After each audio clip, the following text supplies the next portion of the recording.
Letter from Dr. Seward to Arthur Holmwood. 2 September.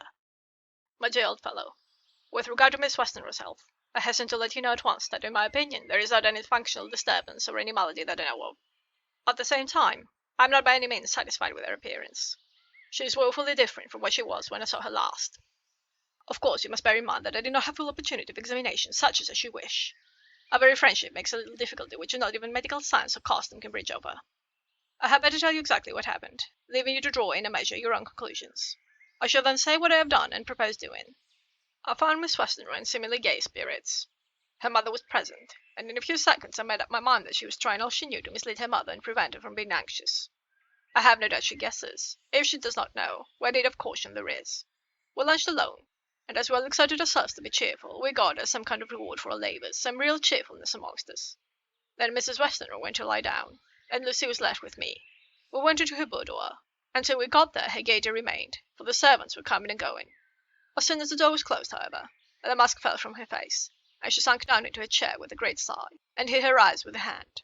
When I saw that her high spirits had failed, I at once took advantage of her reaction to make a diagnosis.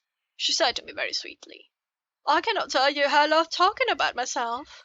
I reminded her that the doctor's confidence was sacred, but that you were grievously anxious about her. She caught on to my meaning at once, and settled the matter in a word. "Tell Arthur everything you choose. I do not care for myself, but all for him." So I am quite free. I could easily see that she is somewhat bloodless, but I could not see the usual anemic signs, and by chance I was actually able to test the quality of her blood. For an opening in a window which was stiff, a cord gave way, and she cut her hand slightly with broken glass. It was a slight matter in itself, but it gave me an evident chance, and I secured a few drops of her blood and have analysed them. The qualitative analysis gives a quite normal condition, and shows, I should infer, in itself a vigorous state of health. In other physical matters I was quite satisfied that there is no need for anxiety, but as there must be a cause somewhere, I have come to the conclusion that it must be something mental.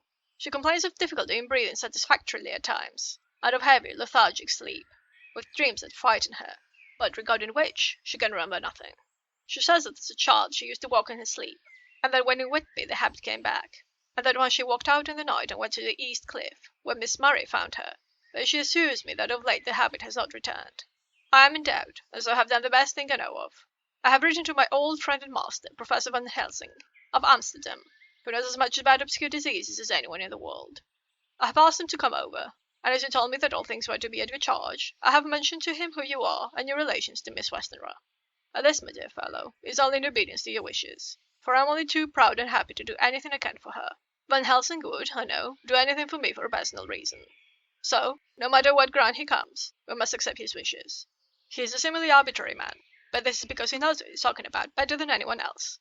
He is a philosopher and a metaphysician, and one of the most advanced scientists of his day, and he has, I believe, an absolutely open mind.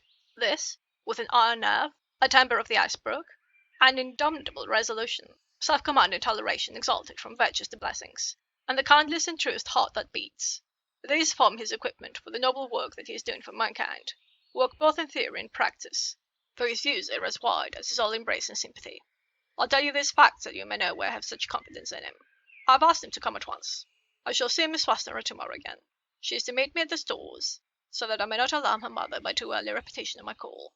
Yours always, John Seward.